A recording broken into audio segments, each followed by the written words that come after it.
اعوذ باللہ من الشیطان الرجیم بسم اللہ الرحمن الرحیم الحمد للہ رب العالمین الرحمن الرحیم اللہم صلی علی محمد وعلی آل محمد رب اشرح لی صدری ویسر لی امری واحلل عقدۃ من لسانی یفقہوا قولی۔ السلام علیکم ورحمۃ اللہ وبرکاتہ۔ الحمدللہ لاسٹ ٹائم ہم لوگوں نے سورہ انعام کی آیت نمبر 20 تک ترجمہ اور تفسیر کر لیا تھا، اور آج ہم آیت نمبر 21 سے ترجمہ اور تفسیر شروع کریں گے انشاءاللہ تعالی۔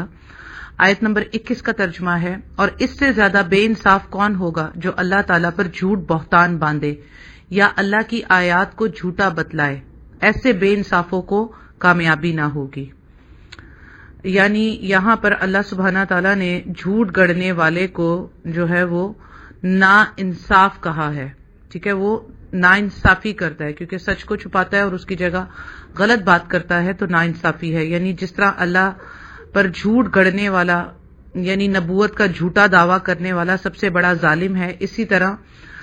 وہ بھی بڑا ظالم ہے جو اللہ کی آیات اور اس کے سچے رسول کی تکذیب یعنی اس کو تکذیب کرے، جھٹلا دے۔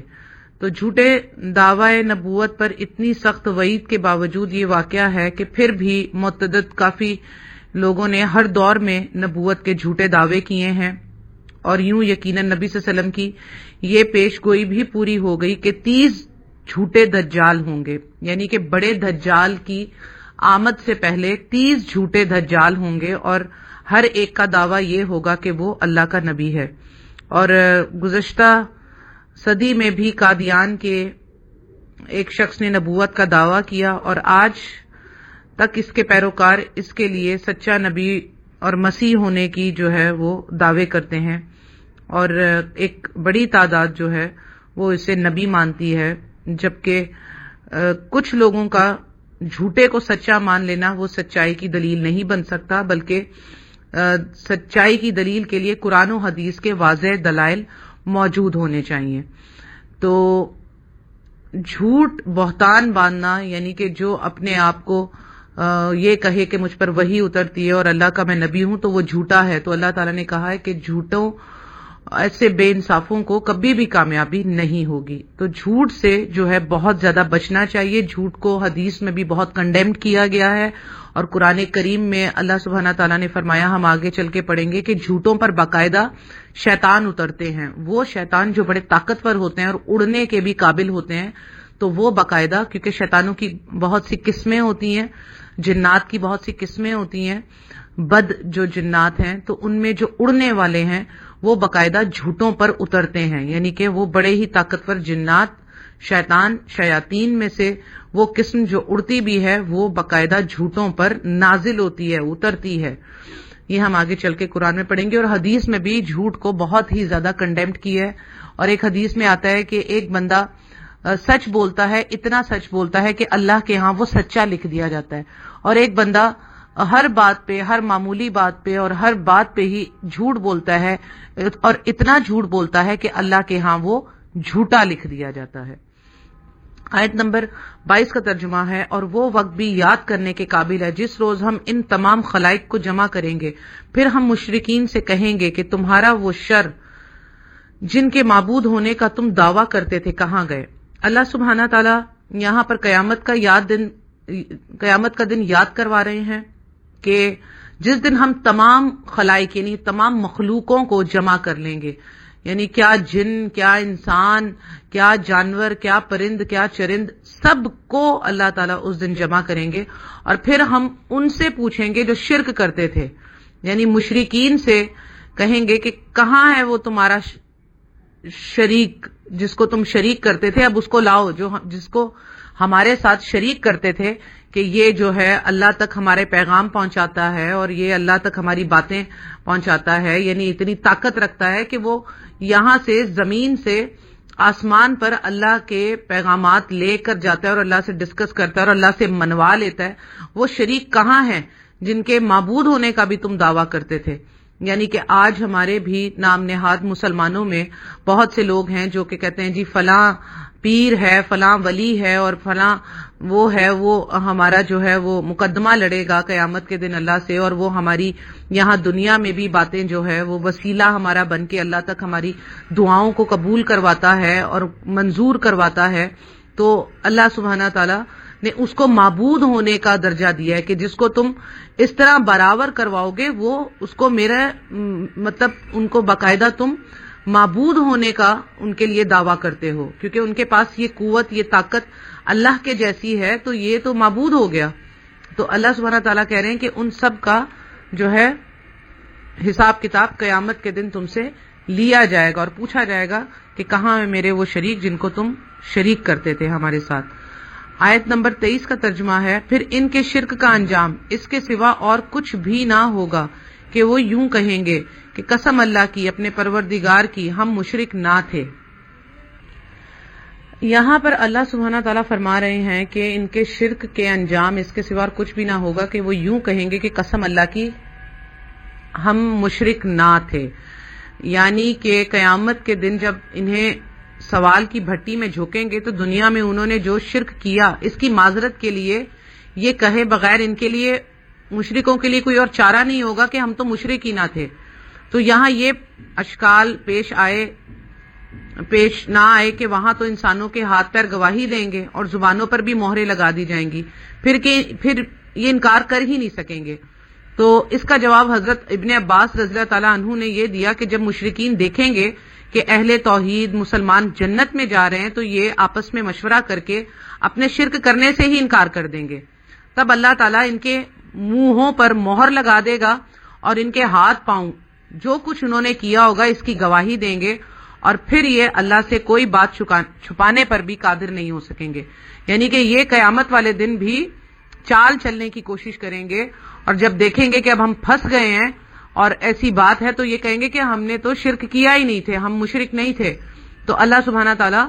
ان کے ہاتھ اور پیر کو بولنے کی طاقت دے دے گا اور وہ خود اس چیز کا جو ہے اظہار کریں گے کہ ہاں ہم مشرک تھے. تو اس کا انتظام اللہ تعالیٰ نے ان کے لیے کر کے رکھا ہے. آیت نمبر 24 کا ترجمہ ہے، ذرا دیکھو تو انہوں نے کس طرح جھوٹ بولا اپنی جانوں پر، اور جن چیزوں کو وہ جھوٹ موٹ تراشا کرتے تھے وہ سب غائب ہو گئے. اللہ سبحانہ تعالیٰ فرما رہے ہیں کہ جس طرح انہوں نے دنیا میں جھوٹ بولا اور اپنے نفسوں کی خاطر جھوٹ بولا، اور جن چیزوں کو وہ جھوٹ موٹ تراشتے تھے یعنی وسیلہ بناتے تھے اور ان کو معبود سمجھتے تھے. معبود اس سینس میں وہ تو کفار کے لیے، لیکن جو کلمہ گو مشرک ہیں، کلمہ گو بدعتی ہیں، وہ جو ہے قبر پرستوں سے اسی طرح وسیلے بناتے ہیں، اسی طرح کے معاملات کرتے ہیں، اور جھوٹ موٹ کی، کیونکہ یہ بات جھوٹے ہیں، جھوٹی باتیں ہیں، ان کا کوئی سچائی سے کوئی تعلق نہیں ہے، تو ان کو کوئی اس کا فائدہ نہیں ہوگا قیامت والے دن. جس طرح بعض دفعہ دنیا میں انسان ایسا محسوس کرتا ہے کہ اس کا جھوٹ بولنے سے کوئی کام ہو گیا، لیکن قیامت والے دن یہ معاملہ نہیں چلے گا. جن کو وہ اللہ کا شریک اپنا حمایتی مددگار اور سفارشی سمجھتے تھے وہ سب قیامت کے دن غائب ہو جائیں گے، اور وہاں پر ان کی حقیقت واضح ہو جائے گی کہ یہ جھوٹے تھے اور ان کا کوئی حقیقت میں کوئی تصور نہیں تھا، وہ سب شیطان کی چال تھی جو دنیا میں ان کے ساتھ چلتا تھا. لیکن پھر وہاں پر پچھتاوے کا کوئی فائدہ نہیں ہوگا اور اس کے کوئی ازالے کی صورت بھی نہیں ہوگی. آیت نمبر 25 کا ترجمہ ہے، اور ان میں بعض ایسے ہیں کہ آپ کی طرف کان لگاتے ہیں اور ہم نے ان کے دلوں پر پردہ ڈال رکھا ہے اس سے کہ وہ اس کو سمجھیں، اور ان کے کانوں میں ڈانٹ دے رکھی ہے، اور اگر وہ لوگ تمام دلائل کو دیکھ لیں تو بھی ان پر کبھی ایمان نہ لائیں، یہاں تک کہ جب یہ لوگ آپ کے پاس آتے ہیں تو آپ سے خواہ مخواہ جھگڑتے ہیں. یہ لوگ جو کافر ہیں یوں کہتے ہیں کہ یہ تو کچھ بھی نہیں، صرف بے سند باتیں ہیں جو پہلوں سے چلی آ رہی ہیں. یعنی مشرکین آپ صلی اللہ علیہ وسلم کے پاس آ کر قرآن تو سنتے تھے، لیکن چونکہ مقصد ان کا ہدایت نہیں ہوتا تھا، طالب ہدایت نہیں ہوتے تھے، تو اس لیے بے فائدہ ہوتی تھی. یہ سننا ان کے لیے بے فائدہ ہوتا تھا،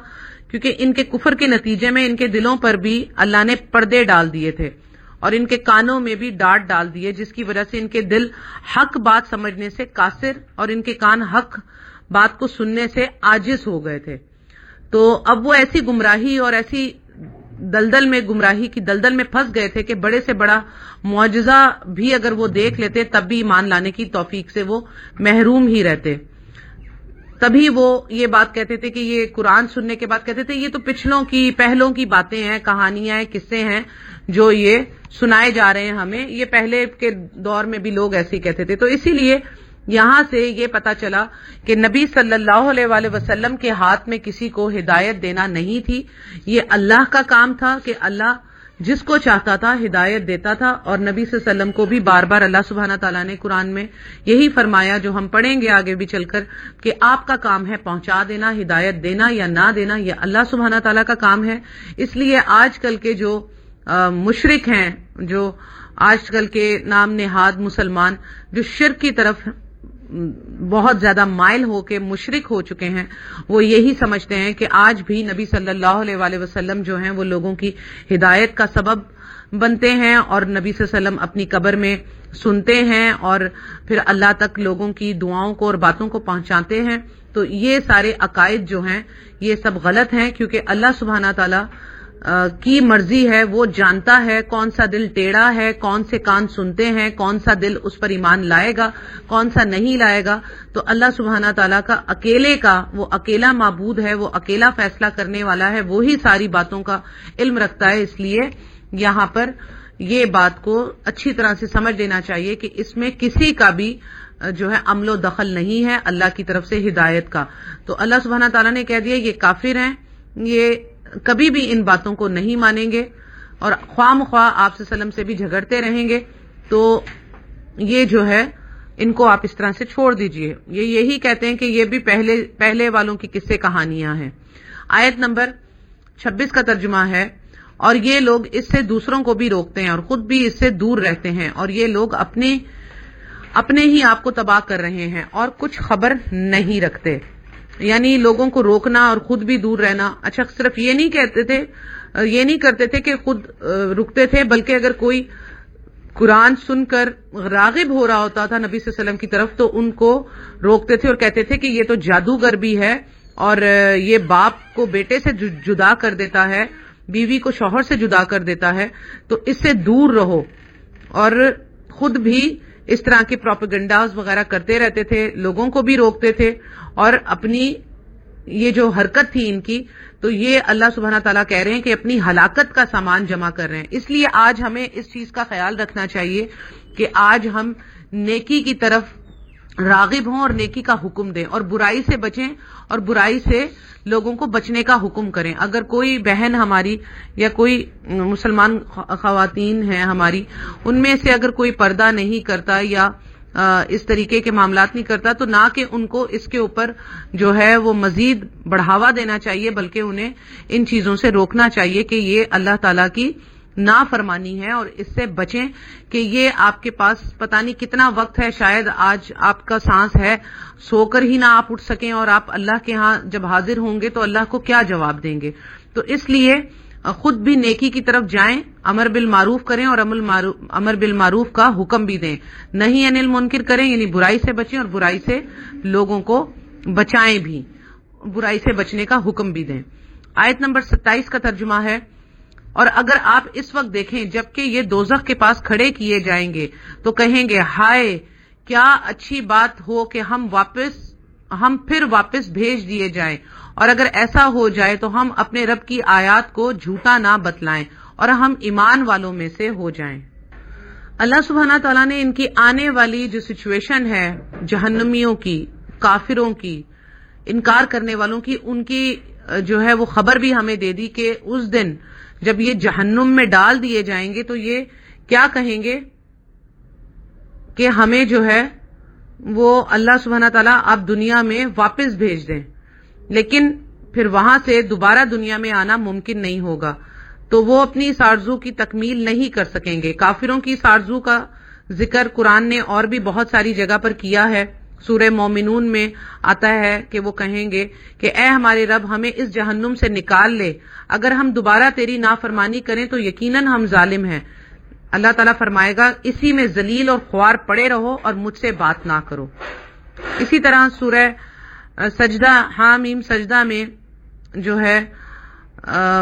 اس کا ذکر کیا گیا ہے کہ وہ پھر کہیں گے کہ اے ہمارے رب، ہم نے دیکھ لیا اور سن لیا، ہمیں دوبارہ دنیا میں بھیج دے تاکہ ہم نیک عمل کریں، اب ہمیں یقین آ گیا ہے۔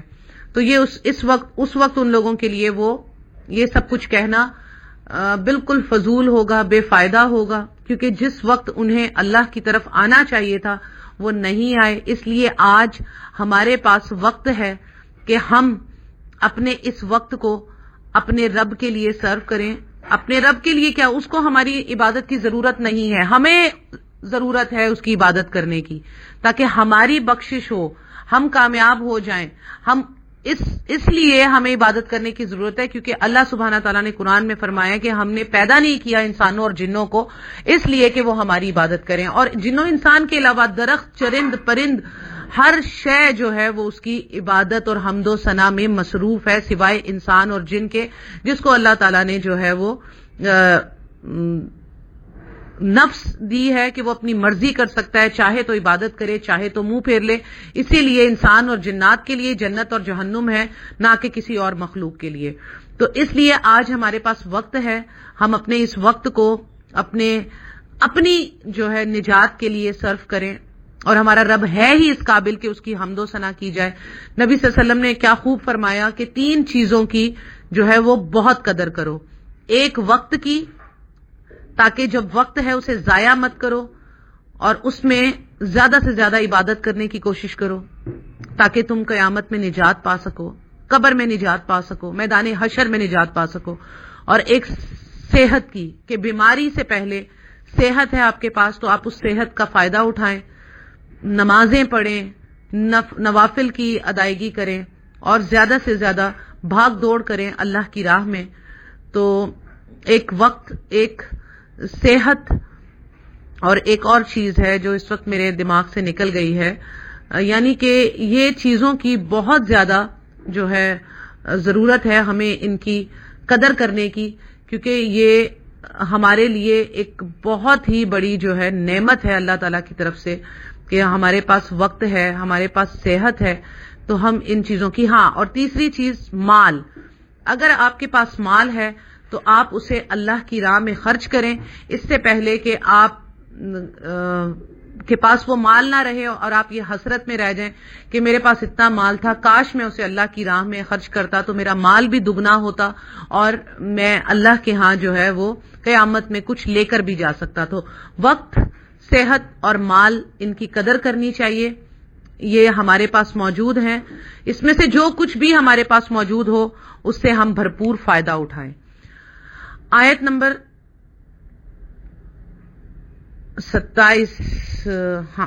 28 کا ترجمہ ہے، بلکہ جس چیز کو اس کے قبل چھپایا کرتے تھے وہ ان کے سامنے آ گئی ہے، اور یہ لوگ پھر واپس بھیج دیے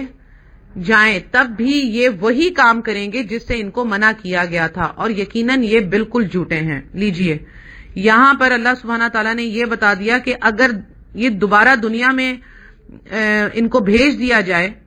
یہ دوبارہ دنیا میں آنے کی جو خواہش کر رہے ہیں کہ ہم ایمان لے آئیں گے، یہ تب بھی ایمان نہیں لائیں گے۔ اب دیکھیں، یہ رب جانتا ہے، کیونکہ میں نے آپ کو بتایا نا کہ وہ اس کے سامنے ٹائم، صدیاں، وقت یہ کوئی چیز نہیں ہے، یہ ہم انسانوں کے لیے ہے کہ یہ 100 سال گزر گئے تو 1 صدی گزر گئی۔ اللہ سبحانہ تعالیٰ کے لیے جو ہے وہ سارا چیزیں ایک ہی سینیریو میں ہیں، تو وہ ہر چیز کو، قیامت کو اور آنے والی جو چیز انسان کے علم میں نہیں ہے وہ اللہ سبحانہ تعالیٰ کے علم میں ہے۔ اللہ کو پتا ہے کہ کون کیا کرنے والا ہے، کون جنت میں جائے گا، کون جہنم میں جائے گا، اور کون کیا کرے گا، کون کیا کرے گا۔ تو اللہ تعالیٰ نے کافروں کے لیے یہ پہلے سے بیان کر دیا کہ یہ اگر انہیں ہم یہ جو خواہش کریں نا کہ اللہ ہمیں دنیا میں دوبارہ بھیج دے تو ہم تیری عبادت کریں گے اور ہم صرف جو ہے وہ ہم ایمان لے آئیں گے، تو اللہ تعالیٰ کہہ رہے ہیں کہ اگر انہیں دنیا میں دوبارہ بھیج بھی دیا جائے تو یہ ایمان لانے کے نہیں، صرف عذاب سے بچنے کے لیے یہ اس طرح کی باتیں کریں جو ان کے اوپر قیامت کے دن ظاہر ہو جائے گا، یعنی وہ عذاب جو ہے وہ قیامت والے دن ظاہر ہو جائے گا جس کا وہ اپنی آنکھوں سے معائنہ کر لیں گے۔ تو اگر یہ دوبارہ دنیا میں بھیج بھی دیے جائیں تب بھی یہ وہی کچھ کریں گے جو یہ کر چکے، جیسے انہوں نے ابھی جھٹلایا یہ واپس بھیج دی جائیں یہ تب بھی جھٹلائیں گے، اللہ یہ جانتا ہے، جسے اللہ تعالیٰ نے یہاں بیان فرما دیا۔ آیت نمبر 29 کا ترجمہ ہے، اور یہ کہتے ہیں کہ صرف یہی دنیاوی زندگی ہماری زندگی ہے اور ہم زندہ نہ کیے جائیں گے۔ کیا کہتے تھے کہ کیا یہ ہڈیاں مرنے کے بعد ہڈیاں ہو جائیں گے اور ہڈیوں کا بھی جو ہے وہ سرما بن جاتا ہے، تو یہ دوبارہ کس طرح اٹھے گا، کس طرح اللہ اٹھائے گا؟ جو کہ ہر کافر کہتا ہے کہ جی انکار کرنے والا کہ مرنے کے بعد دوبارہ جی اٹھنے کا تو سوال ہی پیدا نہیں ہوتا، اور اس حقیقت سے انکار ہی دراصل ان کے کفر کا سب سے بڑا جو ہے وہ سب سے بڑی ان کے کفر کرنے کی وجہ ہے۔ ورنہ اگر انسان کے دل میں صحیح معنوں میں یہ عقیدہ آخرت کی صداقت راسخ ہو جائے تو وہ کبھی بھی کفر نہ کرے۔ اگر ایک انسان کو یہ پتا ہو کہ جس طرح مجھے میرے رب نے بنایا ہے، اس دنیا میں بھیجا ہے، اور بہت سے مسائل ہیں، کتنے لوگوں کا قتل کیا جاتا ہے اور ان کو یہاں انصاف نہیں ملتا، کتنے لوگ یہاں پر جو ہیں وہ اپاہج ہیں اور ان کو جو ہے وہ ایک آزمائش ہے، کتنے لوگ بھوکیں کاٹ رہے ہیں، کتنے لوگ جو ہے وہ کس کس طرح کی آزمائشوں میں ہیں، تو آخر یہاں پر اس طرح سے ایک انسان کو کیوں بھیجا گیا ہے؟ بالکل اس کے لیے کوئی نہ کوئی تو جزا ہوگی، اور جس نے یہاں ظلم کیا ہے اس کے لیے کوئی نہ کوئی سزا تو ہوگی۔ تو ایک انسان اگر لاجیکلی طور پر بھی اس ساری دنیا کو دیکھے اور پیدا ہونے کے مقصد پر غور کرے کہ کس طرح سے اللہ تعالیٰ ایک انسان کو نطفے کی شکل سے ماں کے پیٹ سے بچہ بنا کے باہر نکالتا ہے اور اس کو اس دنیا میں پھر ایک دور دکھاتا ہے اور اس میں سارا کچھ کرتا ہے، اور پھر وہ مر جاتا ہے اور پھر وہ کبھی دوبارہ نہیں اس دنیا میں ہمیں نہیں ملتا، نہ واپس آ سکتا ہے، تو آخر کوئی ایسی جگہ تو ہے جہاں وہ جاتا ہے، اور کوئی ایسا واقعہ تو آئے گا، دن تو آئے گا جس دن ان سب کو اپنے اپنے کیوں کا حساب دیا جائے گا۔ اب ہم ایک بجلی استعمال کرتے ہیں تو ہمیں پتا ہے کہ اس کا بل آئے گا، ہمیں بل دینا ہے، ہم بل نہیں دیں گے تو ہماری بجلی کٹ جائے گی۔ یعنی کہ ہم چھوٹی چھوٹی لاجکس پہ ہی غور کریں تو ہمیں پتا چلتا ہے کہ ہم جو کر رہے ہیں اس کا ہمیں حساب دینا ہے، ٹھیک ہے؟ ہم کوئی کھانے پینے کی گروسری لینے جاتے ہیں تو ہمیں وہاں پر پیسے دینے پڑتے ہیں، ٹھیک ہے نا؟ اس کے بغیر وہ ہمیں آسانی سے نہیں مل جاتی، تو ہمیں ہر چیز کا پے کرنا ہے، یعنی ہر چیز کا ہمیں جو ہے اس کا پے کرنا ہے، یعنی اس کا حساب دینا ہے۔ تو اسی طرح کیسے ممکن ہے کہ ایک ایسا دن نہ ہو تمام انسانوں کے لیے جس میں اس کا حساب نہ کیا جائے؟ تو یہ جو ہے یہ کہتے ہیں کہ یہی دنیاوی زندگی ہماری زندگی ہے،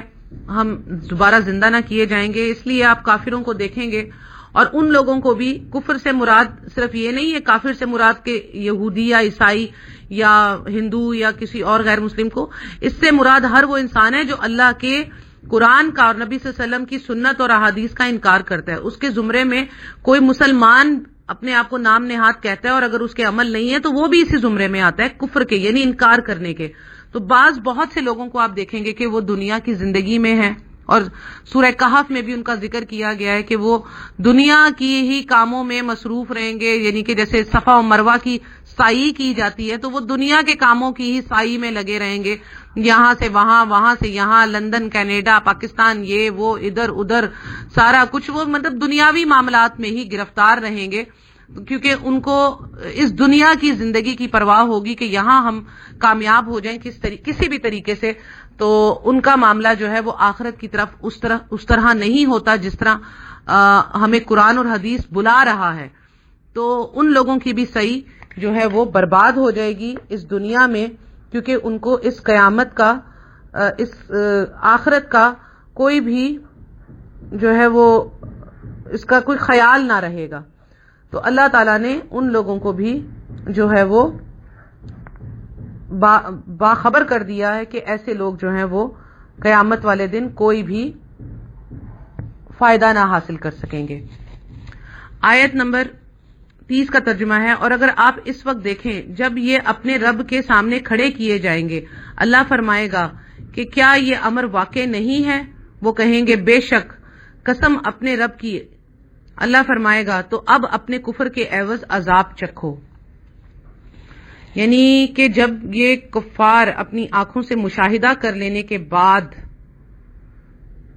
دیکھ لیں گے، جب ساری چیزیں دیکھ لیں گے تو اعتراف کر لیں گے کہ آخرت کی زندگی واقعی برحق ہے، لیکن اب اس اعتراف کا انہیں کوئی فائدہ نہیں ہوگا، اور اللہ ان سے فرمائے گا کہ اب تو اپنے کفر کے بدلے میں عذاب کا مزہ چکھو. ٹھیک ہے نا؟ یعنی کہ یہ نبی صلی اللہ علیہ وسلم کو اللہ تعالیٰ بتا رہے ہیں کہ اگر آپ اس وقت دیکھیں جب یہ اپنے رب کے سامنے کھڑے کیے جائیں گے تو اللہ پوچھے گا کیا یہ دن اب حقیقت نہیں ہے جس میں تم کھڑے ہوئے ہو؟ تو وہ کہیں گے کہ ہاں بے شک اللہ یہ تو بالکل سچ ہے، کیونکہ وہ مشاہدہ کر لیں گے نا. جیسے کہ سورہ تکاثر میں اللہ تعالیٰ نے فرمایا ہے کہ یہ مال اور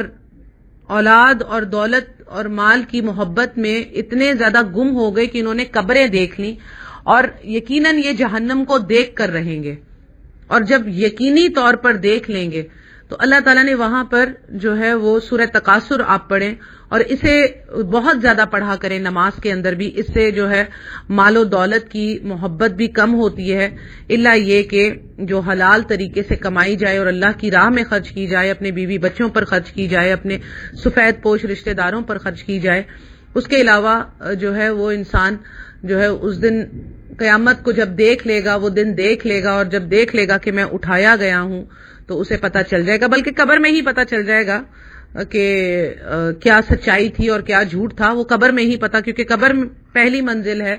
وہاں فیل تو آخرت میں فیل، جو وہاں پاس تو آخرت میں پاس. تو آلریڈی قبر میں ان کو اندازہ ہو جائے گا جب وہ اٹھیں گے کہ ہائے بربادی، یہ تو وہ دن آ گیا جس کا وعدہ تھا. تو اللہ تعالیٰ کے ہاں پھر یہ اس چیز کا انکار نہیں کر سکیں گے. اللہ سبحانہ تعالیٰ سے دعا ہے کہ اللہ سبحانہ تعالیٰ ہمیں اس دن کی تیاری کرنے کی توفیق عطا فرمائے، قبر کی تیاری کرنے کی توفیق عطا فرمائے کہ جہاں ہم کامیاب ہو جائیں. اللہ سبحانہ تعالیٰ ہمیں میدان حشر کی تیاری کرنے کی توفیق عطا فرمائے کہ ہم کامیاب ہو جائیں. اللہ سبحانہ تعالیٰ سے دعا ہے کہ جو کچھ ہم نے قرآن میں پڑھا، اللہ سبحانہ تعالیٰ اس کو صحیح طرح سمجھ کر پڑھنے کی، اس کے اوپر غور و فکر کرنے کی، اس کو سمجھ کر پڑھ کر دوسروں تک پہنچانے کی توفیق عطا فرمائے، اور اللہ سبحانہ تعالیٰ اس قرآن سے اور حدیث سے ہدایت لینے والا بنائے، نہ کہ گمراہ ہو جانے والا. آمین ثم آمین یا رب العالمین. اللہ تعالیٰ سے دعا ہے کہ اللہ تعالیٰ اس قرآن کو اور نبی صلی اللہ علیہ وسلم کی احادیث کو ہمارے دل کی روشنی بنا دے. الحمدللہ آج ہم نے سورہ انعام کی آیت نمبر 30 تک ترجمہ اور تفسیر مکمل کر لی ہے. الحمدللہ اللہ سبحانہ تعالیٰ سے دعا ہے کہ اللہ سبحانہ تعالیٰ ہمارا یہ کام ہم سے قبول فرما لے اور ہمارے دلوں میں اس چیز کو ڈال دے کہ ہم رب کریم کے ہاں کامیاب ہو جائیں اور اس جنت کو حاصل کر لیں جس کا وعدہ اللہ سبحانہ تعالیٰ نے ہم سے کیا ہے. بے شک وہ اپنے وعدے کے خلاف نہیں کرتا. اللہ تعالیٰ سے دعا ہے کہ اللہ تعالیٰ ہمیں اس جنت کی محبت ڈال دے اور جہنم سے بچنے والے تمام اعمال جو ہیں اس سے ہمیں بچا لے. آمین ثم آمین یا رب العالمین. وآخر دعوانا ان الحمد للہ رب العالمین. السلام علیکم ورحمۃ اللہ وبرکاتہ.